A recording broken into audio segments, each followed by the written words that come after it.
Les damos la más cordial bienvenida al webinar Audiencias Telemáticas, Ventajas, Riesgos y Desafíos de la Litigación Oral.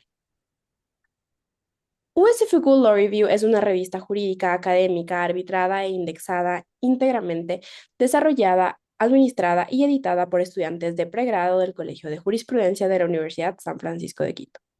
Desde su creación en el 2012 se ha consolidado como la primera publicación jurídica periódica en Ecuador gestionada por estudiantes de pregrado. Mi nombre es Eduarda Calero y es un gusto acompañarlos como moderadora en esta sesión. El día de hoy abordaremos un tema de especial relevancia en la práctica jurídica. Contemporánea, las audiencias telemáticas, un asunto que ha transformado de manera significativa la forma en que se desarrolla la actividad jurisdiccional y el ejercicio profesional. Antes de iniciar, me permito comentar brevemente la modalidad de este encuentro.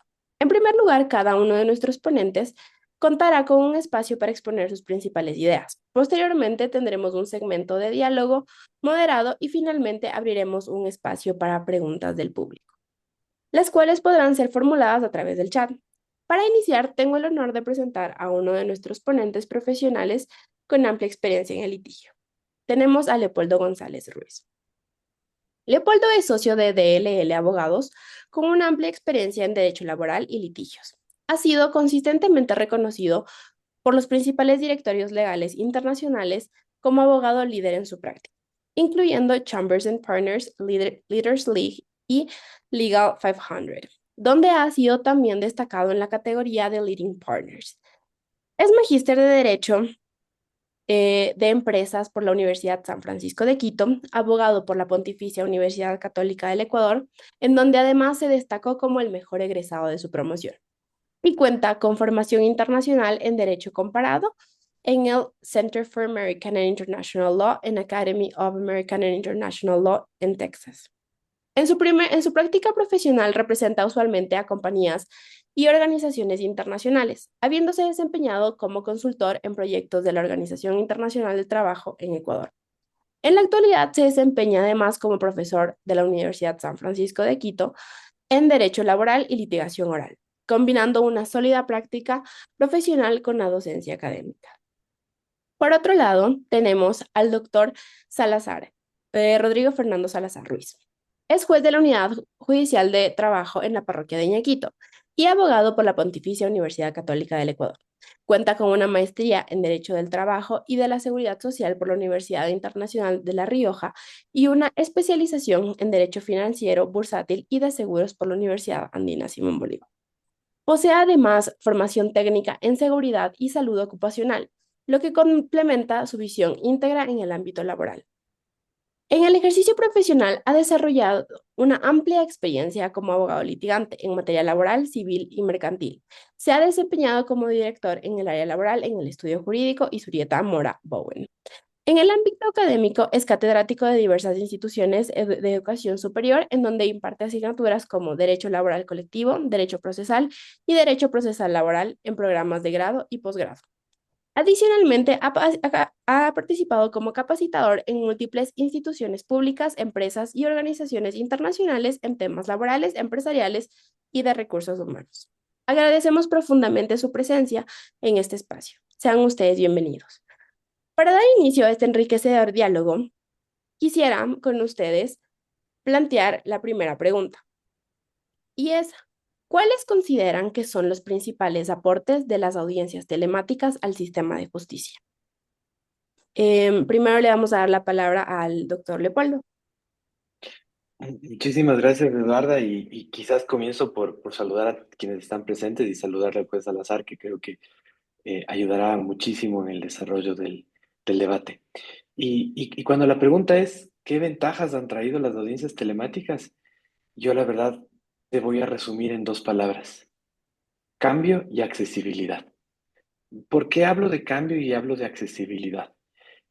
La primera reflexión tiene que ver con cambio, es porque muchas de las estrategias que un litigante podría tener, incluso muchos de los temas de cómo conduce un abogado una audiencia, han debido cambiar en función de la conectividad.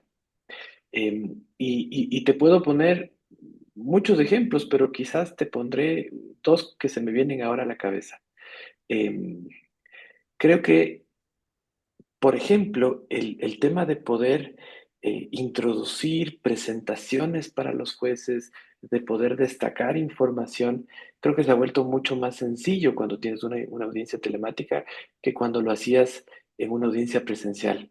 Eh, para todos es sabido que la función judicial lastimosamente tiene muchas limitaciones de equipos, de salas. Y yo siempre recuerdo un caso de hace muchos años que yo litigaba en una judicatura chiquitita en Napo. Y era un caso en donde nos interesaba destacar algunos temas del proceso y demás. Y me acuerdo que a todas las audiencias llevábamos un proyector, y te estoy hablando de hace muchos años atrás, llevábamos un proyector. eh, y claro, llevábamos el proyector y resulta ser que la sala de audiencias era una habitación con muchas ventanas. Y entonces, por más buen proyector que tengas, resulta ser que era imposible que se vea lo que queríamos presentar. O te podría contar de otros casos en donde queríamos hacer alguna presentación y evidentemente la sala o la corte o la judicatura no tenía medios para hacerlo. Y claro, ese es un cambio porque te ha dado algunas armas que antes no tenías. Ya luego hablaremos de algunas limitaciones, algunos problemas que se producen en la práctica, pero creo que el primer tema ha sido cambio y el segundo ha sido de accesibilidad. No estoy seguro de que esta sea una experiencia que sea muy compartida por jueces de otras locaciones, perdón, por abogados de otras locaciones, pero para quien te habla, la posibilidad de litigar telemáticamente y estar conectado ahora a una audiencia en Guayaquil y más tarde poder estar en una audiencia en Machala ha significado que tú puedas tener facilidad de acceder a diversas judicaturas sin que el tema de traslados y la complicación de qué pasa si no llego a la audiencia, de si tengo que viajar un día antes porque puede ser que el vuelo no salga, porque se retrasa el vuelo, todos esos temas han quedado hacia atrás. Y claro, cuando uno piensa en las audiencias telemáticas, yo creo que se ha abierto un paraguas importantísimo para poder tener accesibilidad y poder tener mayor cobertura que la que podías tener, pensar que un abogado en Quito atienda una audiencia en Guayaquil, una audiencia en Huetal, una audiencia en Galápagos. La semana, o hace un par de semanas, tuve una audiencia en Galápagos y solo para que tú tengas la perspectiva, si yo hubiera tenido que asistir a esa audiencia telemática, hubiera significado que yo viaje un día antes, por si acaso, porque los vuelos a Galápagos no te permitirían llegar el mismo día, asignar el día de la audiencia, pasar la audiencia y seguramente regresar al día siguiente. Y más tarde hablaremos del tema de costos y demás, pero piensa por un momento que para ti como abogado hubiera significado dejar tu oficina y dejar las cosas que tienes por 3 días. No perdí los 3 días. Usé las horas efectivas de la audiencia y cuando se terminó la audiencia yo seguía aquí en mi oficina, aquí en Quito y podía pasar a la siguiente cosa o al siguiente cliente. Em, claro, no solo significa una ventaja para mí como abogado, significa también una ventaja para el cliente, porque el cliente seguramente se ahorró un pasaje de avión hacia Galápagos, se ahorró el hospedaje en Galápagos, se ahorró los gastos de alimentación y demás relacionados de Galápagos. Entonces, eso creo que es accesibilidad. Significa que tú puedas poner a tu abogado de confianza en la audiencia y en el juzgado donde está siendo demandado, lo cual es parte de una de las garantías constitucionales más básicas, y creo que eso ha cambiado muchísimo. Ahora, seguramente el juez Salazar tendrá mucho más experiencia, pero a mí me gusta mucho ver las audiencias de la Corte Nacional. Yo destaco mucho la idea de la justicia abierta que ha venido propiciando la Corte Nacional. Y claro, creo que se ha eliminado una barrera de accesibilidad que tenías, porque muchas veces al juez, al abogado de Guayaquil, al abogado de Cuenca, le era un gran problema terminar en la Corte Nacional porque tenía que buscar un abogado de Quito. Si tú miras y haces una estadística, estoy seguro que probablemente ahora vemos menos abogados de Quito que abogados de otras provincias participando en audiencias de la Corte Nacional. Por eso es que me gusta mucho pensar en que esto nos ha dado un componente de accesibilidad. Perdona que me extendí, te devuelvo la palabra. Muchísimas gracias, Leopoldo. Ahora nos podría ayudar a doctor Salazar con cuáles son sus ideas acerca de cómo ha cambiado la forma de litigación en las audiencias telemáticas. Muchas gracias. A ver, primero saludo a A ti, a Leopoldo que nos acompaña y al resto de personas presentes, agradezco la invitación que me han realizado. Paso directamente al punto porque no tenemos mucho tiempo para las exposiciones. Entonces, a ver, partiendo desde que la oralidad ha representado dentro de nuestro país un avance tremendo en el desarrollo de audiencias. Lo primero que se logra con la oralidad y que se fortalece ahora con las audiencias telemáticas es el contacto que puede tener el juez directamente con las partes y las partes directamente con el juez. Y esto genera un beneficio enorme, no solo por el tema de inmediación, sino por el tema de confianza en la función judicial. Cuando los usuarios del sistema pueden ver directamente la, la razón por qué el juez decide de tal forma, o por qué se actúa de tal forma, por qué se toma una decisión, por qué se niega la producción de una prueba, etcétera. Y estamos frente a un juez que habla en un tono natural, que puede explicar a los usuarios del sistema judicial cómo va funcionando la audiencia. La gente puede entender la administración de justicia. Y el entender la administración de justicia es un paso gigante hacia la confianza. Y la confianza en la administración de justicia genera seguridad, esa seguridad que todos queremos. Las audiencias telemáticas permite, por ejemplo, yo tuve una experiencia bastante especial esta semana precisamente, en el que el actor de mi proceso era una persona, era un PPL, estaba privado de la libertad en la cárcel de Cotopaxi. Y claro, para poder comparecer a la audiencia, solo tenía la opción de o nombrar un procurador judicial, lo cual resultaba para él oneroso, y además se le hacía imposible comparecer él a la audiencia, ver qué pasaba, ver si le hacían ofertas o no, aceptar o no ofertas directamente, eh, controlar la actividad de sus abogados. Esta persona pudo estar presente, pudo ver en qué erraban sus abogados, en qué acertaban sus abogados, en qué erraba el juzgador, en qué acertaba el juzgador, ¿no es cierto? Entonces, permite que la justicia llegue a las partes procesales en mejor manera. Lo que nos dice Leopoldo, además, es absolutamente cierto.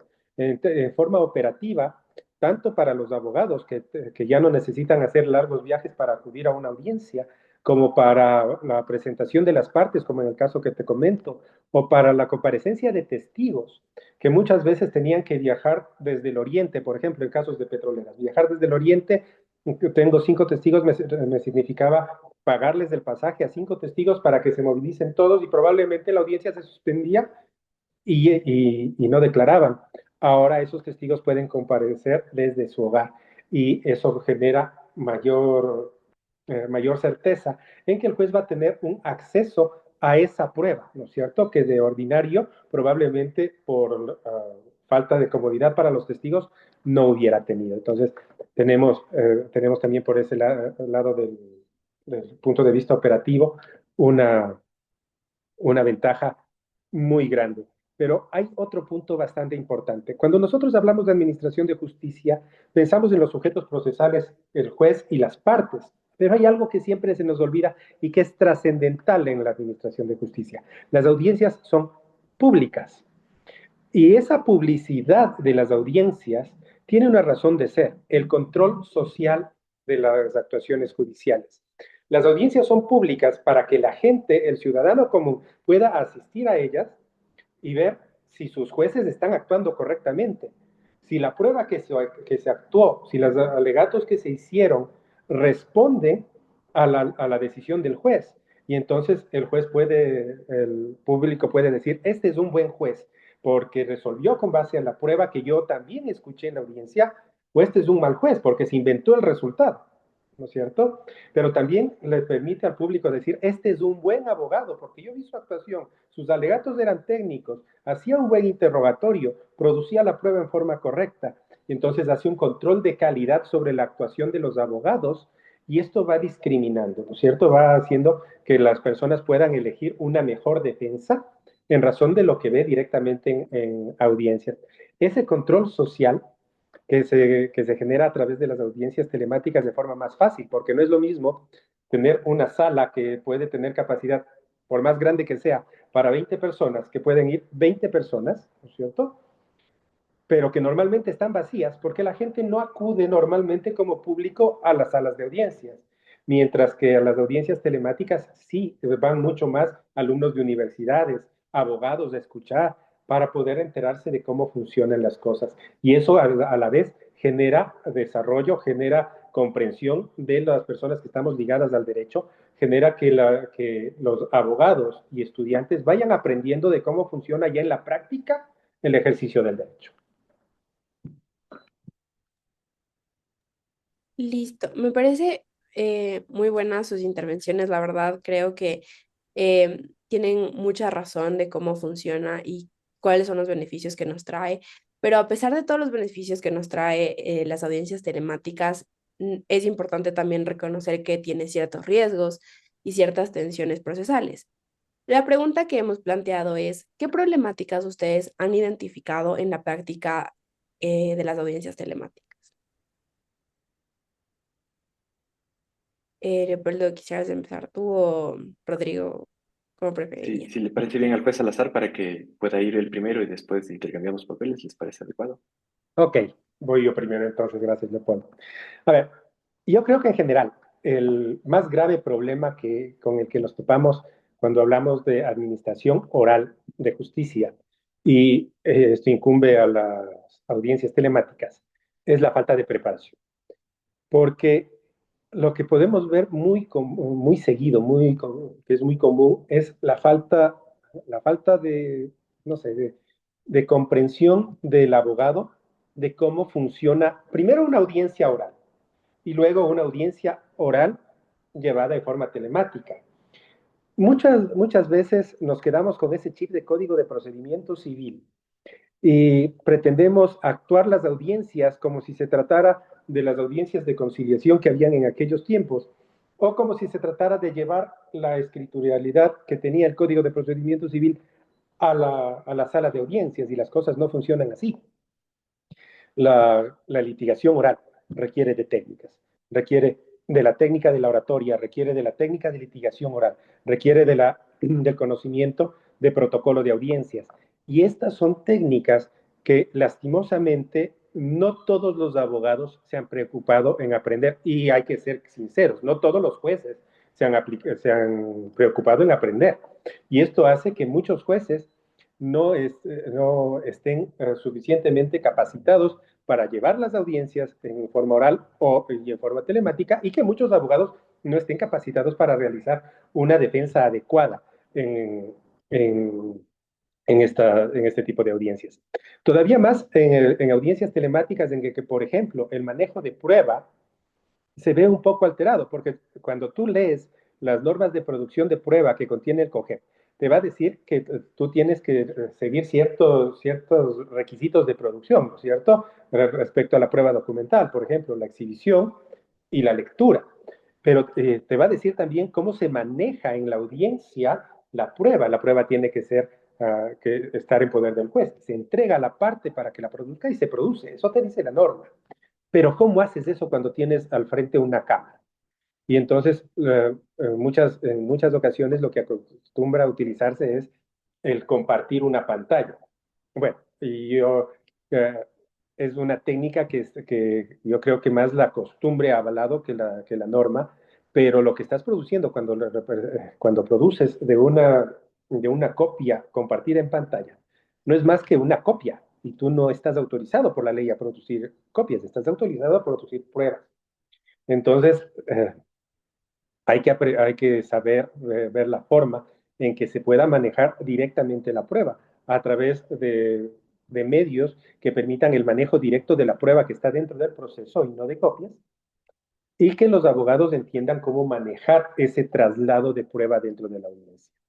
Hay muchas veces, por ejemplo, que se piensa que el hecho de exhibir es por un mero ejercicio de derecho de contradicción, que es parte de, pero no es todo, porque nuevamente en este ejercicio de exhibición de prueba entra el control social del público primero, porque las personas que están en el público pueden observar la prueba, pero además entra el que el juez se empape de la prueba, que el juez a través de la exhibición pueda ver la prueba, y el rato que yo estoy enseñándole al juez en pantalla un documento en PDF, no estoy compartiéndole la prueba, le estoy compartiendo una copia que yo tengo en mi computador.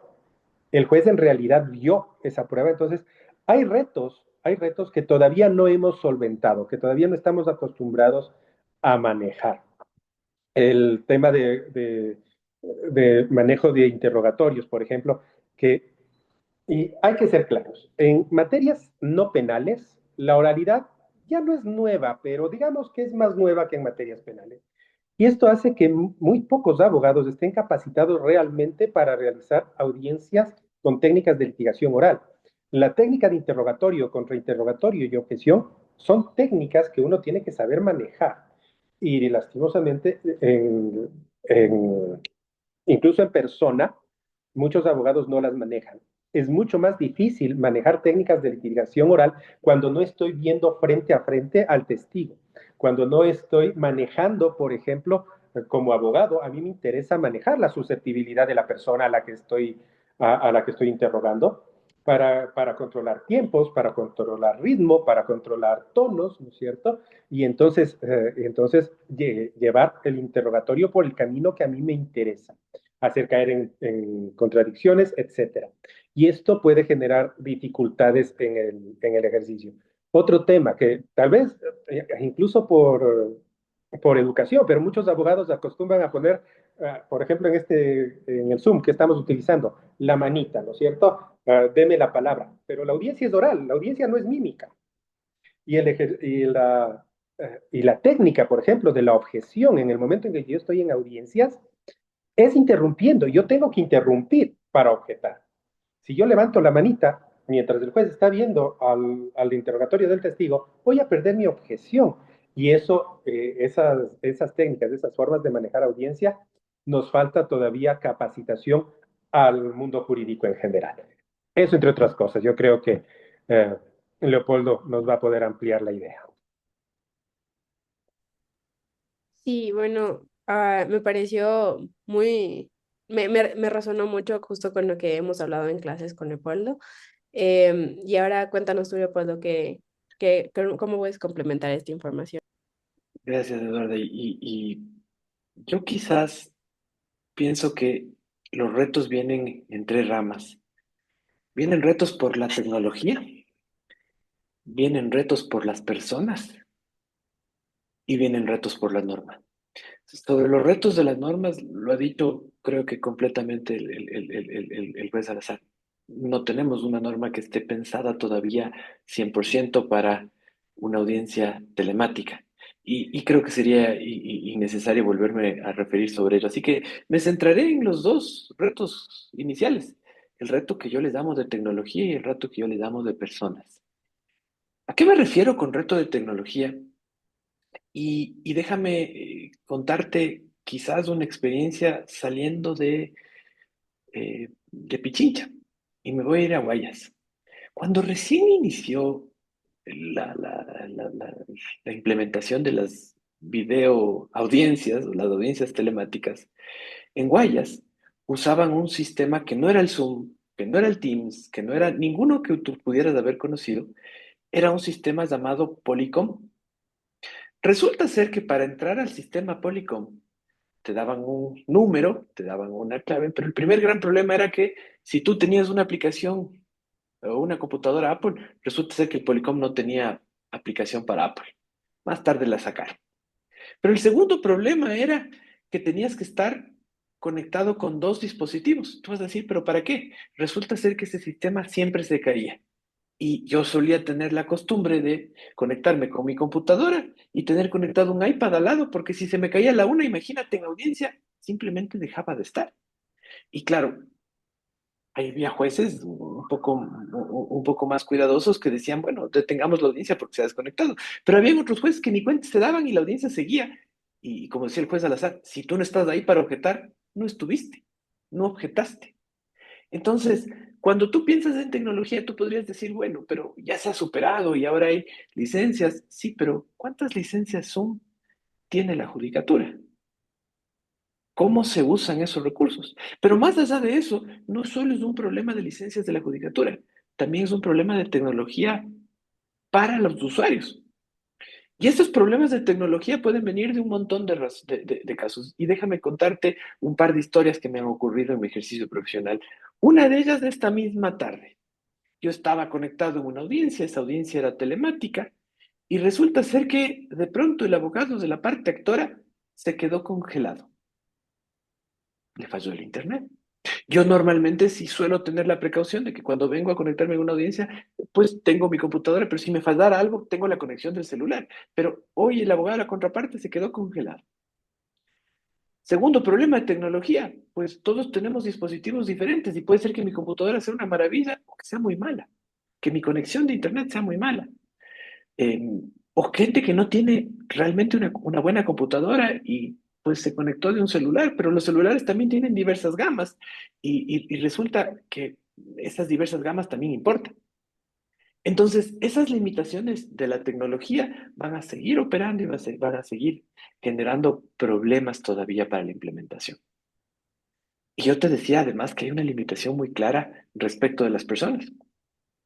Y aquí voy a comenzar con algo que creo que tiene que decirse, y es que muchas veces en las audiencias telemáticas los abogados olvidan, ojalá que no sea un olvidamos, yo intento que eso no pase, pero me parece que muchos abogados olvidan que es una audiencia y que en esa audiencia tú deberías tener el mismo comportamiento que tendrías en una audiencia presencial. Al menos yo no me sirvo un cafecito en una audiencia presencial, me parece una falta de respeto para el juez y para la contraparte. Pero yo más de una vez he visto abogados que se sirven un cafecito, abogados más rimbombantes que entra la asistente a dejarle un cafecito, y eso creo que no debería pasar. Creo además, como te decía, cuando tienes limitaciones de personas, que muchas veces tienes riesgos incluso de desconocimiento, pero también de riesgos de mala fe. Eh, y digo, riesgos de desconocimiento porque el juez Salazar decía, por ejemplo, en Zoom, eh, claro, mucha gente comienza a poner imágenes de fondo de pantalla y al menos a mí me generan un montón de desconcentraciones entender esas imágenes de pantalla y yo alguna vez les contaba en clases que tenía un abogado de la contraparte que tenía una foto muy bonita de su familia en la playa. Digo, sí, muy lindo, pero no es propio de una audiencia y puede generar distracción. Y claro, no sé si mi oficina sea bonita o sea fea, pero yo intento que mi oficina no tenga elementos distractores, porque estoy tratando de capturar la imagen del juez y creo que eso a veces se olvida. Pero también hay escenarios de mala fe. Y creo que lastimosamente las audiencias telemáticas, eh, por esa lejanía, a veces pueden prestarse para que los litigantes intenten engañar a los jueces. Y déjame contarte un caso de Manabí. Yo litigaba un caso y claro, la norma dice que los testigos deberían estar incomunicados de la audiencia. Y algunos jueces, derivado precisamente de este tema de falta de norma, pues han ido intentando generar mecanismos de cómo asegurarse que eso suceda. Eh, yo tengo en este momento en mi cabeza la voz de una jueza de acá de Quito que normalmente te pide que prendas las cámaras de todos los que estamos conectados para buscar si es que hay un eco. Pero te voy a contar un caso de Manabí y resulta ser que habían testigos y nosotros le habíamos dicho al juez que teníamos temor de que los testigos pudieran estarse contaminando. ¿Por qué? Porque creíamos que el abogado, la contraparte, ya nos había pasado de forma presencial, tenía la tentación siempre de intentar decirles a los testigos qué responder. Y en esta audiencia telemática le habíamos anticipado al juez que teníamos esa preocupación. Y de hecho, el juez le dijo, señor abogado, ¿dónde está usted? En mi oficina. ¿El testigo está en su oficina? No, señor juez, no está en mi oficina. Y en efecto, la cámara mostraba al abogado con una pared y al testigo con otra pared. Pero resulta ser que cuando comenzamos el interrogatorio, nosotros le veíamos al abogado que hablaba así, tapándose la boca. Y ya nos dimos cuenta, pues, que le estaba diciendo otra vez las respuestas. Para no hacerte corto el cuento, cuando armamos el reclamo, resulta ser que sí, no estaba en la oficina del abogado, estaba en la oficina de al lado. Y el abogado intentó pasarse de listo con nosotros y con el juez. Y tuvimos, creo que, la habilidad de descubrir qué es lo que pasaba. Pero yo me imagino que hay muchos otros casos en donde no se logra tener esa habilidad. Y yo digo, claro, cuando estás en audiencia, el juez ve dónde estás, ve dónde están tus manos, ve si es que estás usando un teléfono. Yo he tenido casos de gente que está texteando a los otros testigos qué es lo que está pasando en audiencia y he tenido que pedirle al juez, por favor, controle a la contraparte. Pero eso en una audiencia telemática no logro saber. Y creo que esos retos, de nuevo, de que las personas deberíamos actuar con lealtad y buena fe procesal, que dice la ley, muchas veces no pasan en la vida real. Y las audiencias telemáticas te ofrecen una posibilidad de fraude más alto, a mi forma de ver, que lo que sucede en una audiencia telemática. Te devuelvo la palabra. Bueno, antes de pasar a la ronda de preguntas que nos han mandado, yo quisiera hacer una pregunta que me surgió de esto. Mi pregunta es, usted, doctor Salazar, como juez, ¿se da cuenta cuando pasa esta clase de cosas en interrogatorios? ¿O cuál es cómo usted maneja esta clase de situaciones de las que siente que una de las partes no está siendo totalmente transparente o está intentando hacer las cosas chuecas de alguna forma? Pero yo creo que, al menos en mi caso, tengo la suerte de haberme preparado en litigación oral y tener ciertas capacitaciones. Soy digitador de sistemas, estudié programación de sistemas, estudié digitación de sistemas. Entonces, digamos que manejo bien la parte tecnológica. Y eso me ha permitido llevar cierto control de la audiencia en forma que sí he podido descubrir cosas. Por ejemplo, en lo que decía, eh, eh, se me fue el nombre, perdón, en lo que nos contaban sobre los testigos. Yo lo que suelo hacer cuando hay testigos en forma telemática es pedirles que hagan tomas en 360 grados para comprobar que no haya nadie en la sala más que el testigo, ¿no es cierto? Entonces puedo darme cuenta de si algo pasa y muchas veces he descubierto, por ejemplo, que como dice Leopoldo, están o en la sala de al lado o escuchando desde el cuartito de al lado y puedo corregir esas situaciones. Otro tipo de fraude que suele darse es que, por ejemplo, tú estás frente a una computadora declarando y puedes tener en el escritorio algo. Entonces, algo que suele hacer también durante las declaraciones es, en medio del interrogatorio, detenerlo y decirle, apunte la cámara al escritorio. Y en varias ocasiones les he encontrado, porque tú notas, la mirada baja, ¿cierto? No está viendo la cámara, sino que baja la mirada para contestar. Tú ya notas ciertos rasgos que te permiten pensar, ok, aquí está pasando algo raro. Bajo y en algunas ocasiones he encontrado que tienen las respuestas a las preguntas.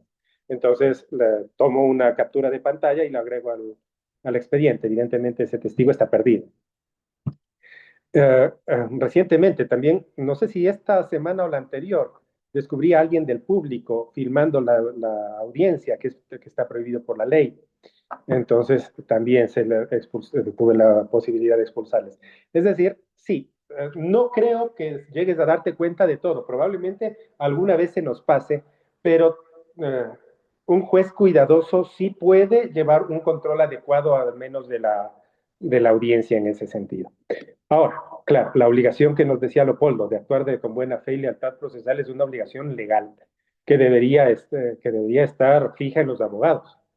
El abogado tiene la obligación legal de dar el mejor resultado posible a su cliente, ¿no es cierto? No ganar, pero darle el mejor resultado posible a su cliente. Pero ese resultado es dentro de lo que me permite la ley. Si es que yo para darle ese mejor resultado a mi cliente violo la ley, ya no soy un abogado, soy un delincuente. Y eso deberíamos de estar conscientes. La justicia, que la justicia funcione bien, es un trabajo de jueces, de fiscales, de abogados y de ciudadanos. Y si nosotros mismos permitimos que nuestro abogado sea un corrupto que utiliza estas artimañas para ganar un juicio, después no nos podemos quejar de que el país tenga una administración de justicia en uno u otro sentido. Correcto. Yo solo quería añadir una idea y, claro, lo que sucede es que también hay muchas veces que hay jueces preparados y que se la toman en serio, pero hay otros jueces que no lo hacen así. Y solo quiero cerrar con esta historia, porque, bueno, con dos historias. La primera, ahora en mi clase de litigación oral les he pedido a los alumnos que se vayan a escuchar audiencias, que escuchen presenciales, telemáticas, y me ha maravillado encontrar cuántos casos me han contado de jueces que apagan la cámara. Y yo digo, oye, si el juez se dormiría en audiencia, terrible. ¿Por qué no nos sorprendemos y por qué no nos cuestionamos tanto de que un juez apague la cámara? ¿Por qué los litigantes no reaccionamos? Y más allá de los efectos procesales que apagar la cámara pudieran o no pudiera tener desde el derecho a la defensa y el derecho al acceso a la justicia. Pero el segundo tema es, y lo cuento también como una anécdota, en alguna ocasión me pasó, y lo puedo decir así, un juez de corte provincial de Guayaquil, que el momento en que dictaba sentencia estaba comiendo y se le veía la sopa de pollo con la presa porque la cámara además estaba mal enfocada. Y claro, uno dice, seguramente ese juez, si era un juez de mucha edad, no estaba respetando a los litigantes. Y eso viene de la mano con lo que les decía hace un momento. Uno debería hacer en una audiencia telemática lo mismo que está dispuesto a hacer en una audiencia presencial. Y yo no llevaría sopa de pollo a la sala de audiencias. Perdón, lo que nos dice Leopoldo es precisamente a lo que me refería. Uno tiene que saber manejar las técnicas de manejo de audiencias. Y entre esas técnicas, uno puede ser un litigante que sepa todas las técnicas de litigación oral y que sea un excelente orador. Pero si yo no sé protocolo de audiencia, si yo no sé que tengo que mantener las cámaras encendidas por seguridad de todos en la audiencia, que tengo que mantenerme formal en la audiencia porque es un acto formal, que tengo que brindar respeto al juez y el juez brindar respeto a las partes. Entonces, no soy un buen abogado. No estoy actuando bien dentro de audiencia. Y la falta de respeto que tú me cuentas me sorprende y me alarma, porque eso significa, eso no es algo leve. Es que un juez no tiene respeto por la administración de justicia y eso sí debería ser verificado. Correcto, la verdad creo que aquí a veces las personas intentamos buscar la manera más fácil de, no sé, evadir hacer las cosas correctas, de irnos por la izquierda. Y creo que tal vez como hemos normalizado mucho esto de, home office, puedo estar solo como arreglada de acá para arriba y abajo puedo estar en pijama, entonces obviamente sí, es un problema, porque es muy difícil darse cuenta. Ahora, pasando un poco acerca de las preguntas que nos han hecho, una de nuestras preguntas es, ¿cómo creen que el sistema judicial debería considerar las desigualdades que mencionaron para garantizar el principio de igualdad procesal? ¿Quién quiere ¿Puedo responder primero? puedo repetir la pregunta? ¿Cómo creen que el sistema judicial debería considerar las desigualdades que se mencionaron, todo esto de las personas que no todos tienen un dispositivo móvil, que algunos dispositivos son de mejor calidad que otros? Para garantizar el principio de igualdad procesal. ¿Empiezo? ¿No tiene problema con eso? A ver, Eh, sí, la, es imposible que el desarrollo tecnológico de este o de cualquier país sea completamente igualitario. El tema del desarrollo psicológico, de acceso a Internet, de acceso a computadoras, que en los últimos tiempos se viene volviendo un derecho, un derecho trascendental para las personas, es necesariamente programático. Los estados pueden buscar que cada vez las personas tengan más acceso a Internet. El, el acceso al trabajo que permita a las personas tener una calidad de vida que les permita tener una buena computadora, etcétera. Son temas programáticos. Se puede ir mejorando, pero depende de políticas públicas, precisamente educación, de acceso a pleno empleo, incluso de temas de seguridad social que influyen en que tú gastes o no en algún tema de salud o puedas invertir en desarrollo tecnológico o en educación. Entonces, todo eso va de la mano. La función judicial puede actuar desde su punto de vista, invirtiendo en tecnología. En muchos países, por ejemplo, hay centros comunitarios de, de acceso a computadoras, lo que se suele llamar los cowork center o de alguna otra manera, en donde uno puede ir a lugares que están específicamente diseñados para trabajar en teletrabajo y conectarse. Eso aquí casi no, o no tenemos o casi no existe, pero podría desarrollarse desde el Estado políticas que permitan tener estos centros donde la gente que necesita acuda en forma gratuita, por ejemplo, a manejar ahí una audiencia telemática. Podría pensarse en cosas así y en el acceso a informática precisamente para todas las personas, pero hay que ser realistas. No somos un país rico. El pensar, por lo pronto al menos, en una igualdad total en el tema no es posible, pero frente a esas desigualdades, cuando la persona no esté en capacidad económica o tecnológica de acudir a una audiencia en forma telemática, siempre va a estar la posibilidad de acudir en forma presencial a la función judicial. Yo tomo las palabras del final y creo que hay que partir de eso, ¿no? Y no podemos olvidarnos de que somos un país con, como todos, con recursos limitados, pero con unas necesidades desproporcionadas. Entonces, creo que sería muy onírico pensar en que vamos a tener una solución para garantizar el principio de igualdad. Peor aún, creo que eso no va a salir de ninguna norma de regulación porque la barrera económica es muy fuerte. Em, pero yo creo que sí hay una salida que dentro de la norma permite cerrar esa disparidad y es la idea de audiencias mixtas. Probablemente una audiencia presencial genera barreras, pero una audiencia solo telemática también genera barreras. Y yo estoy pensando incluso, por ejemplo, en abogados de mayor edad que tengan menos cercanía con la tecnología. Creo que a veces una audiencia mixta en donde las partes puedan acercarse de forma presencial o telemática puede ayudar a disminuir esa brecha porque la parte podría escoger cuál es el medio más idóneo para acceder. De nuevo, entiendo que eso también puede ser medio soñador porque reconozcámoslo, muchas veces cuando una judicatura usa una licencia de Zoom es porque no había salas disponibles, salas físicas. Y al revés, cuando usa una sala física también quizás no había licencias de Zoom disponibles. Por lo tanto, una audiencia mixta presupone usar los dos recursos a la vez, donde seguramente la función judicial tuvo que distribuir esos dos recursos para dos audiencias.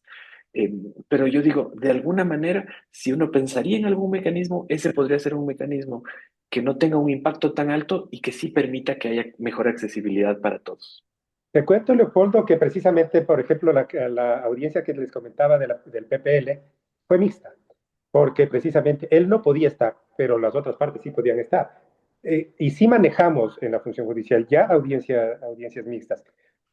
Mira, tanto el uso de las salas de audiencias como el uso de las licencias Zoom en la función judicial son limitados.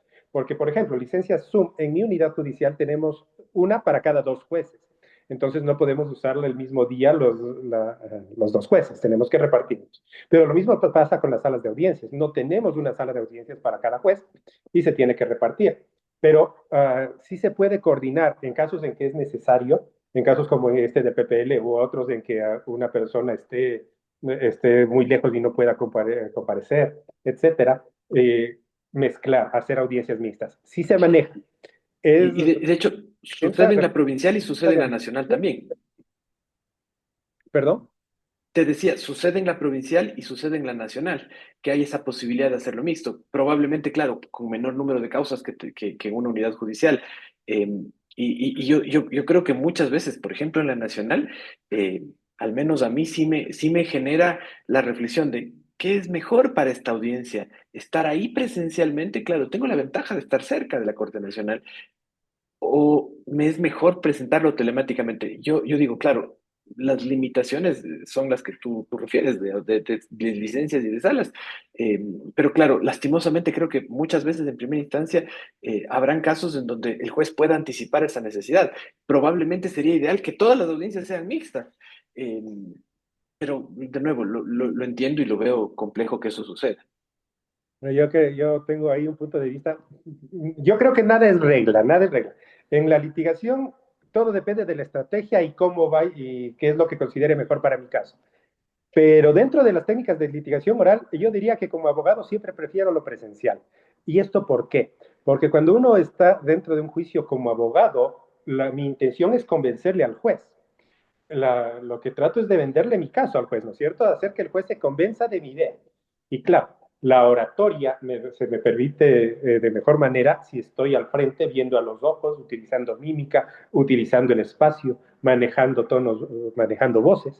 Entonces, la, las herramientas de litigación oral sí se ven un poco mermadas en las audiencias temáticas. Si yo tengo la oportunidad como abogado de utilizar correctamente esas herramientas en forma presencial, las prefiero. Yo creo que esa posibilidad de utilizar la audiencia telemática debería ser, al menos como estrategia, la segunda opción siempre. Pero si es que toca, toca.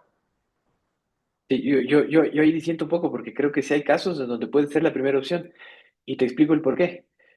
Hay muchos casos, por ejemplo, en donde el litigante tiene interés de destacar algo del proceso. Y cuando tienes un tribunal, por ejemplo, no un juez, sino un tribunal, tienes un solo proceso, pero tú quieres que los tres jueces vean lo que quieres destacar. Probablemente en primera instancia coincidiría contigo, pero en apelación o incluso en casación, el uso de elementos adicionales o elementos de apoyo puede ser a veces más sencillo en una audiencia telemática, porque allí si tienes al juez mirando tu pantalla en grande, ese documento, esa parte del proceso que tú quieres destacar.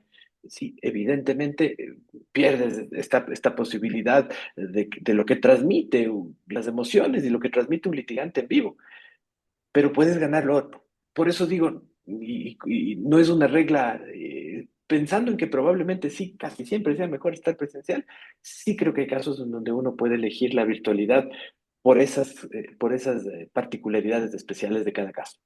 Sí, puede pasar.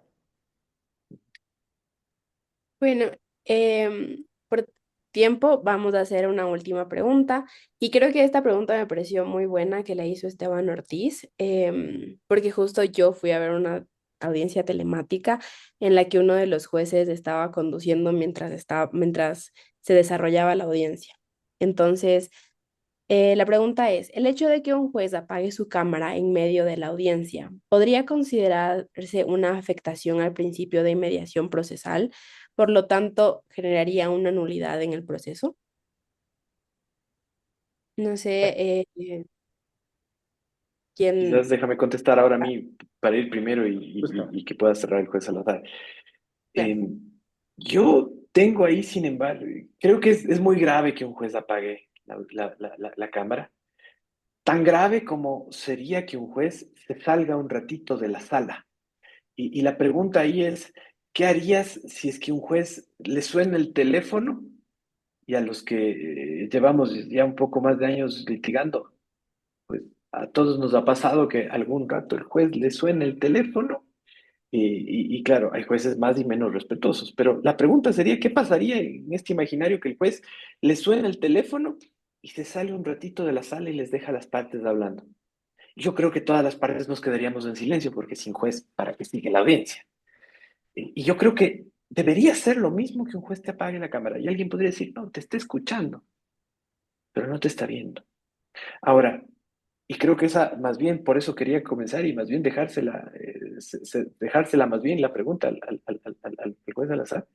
Y es que el otro problema que tienes es que ahora, bajo el Código Orgánico General de Procesos, las nulidades están expresamente tasadas en el COGEP.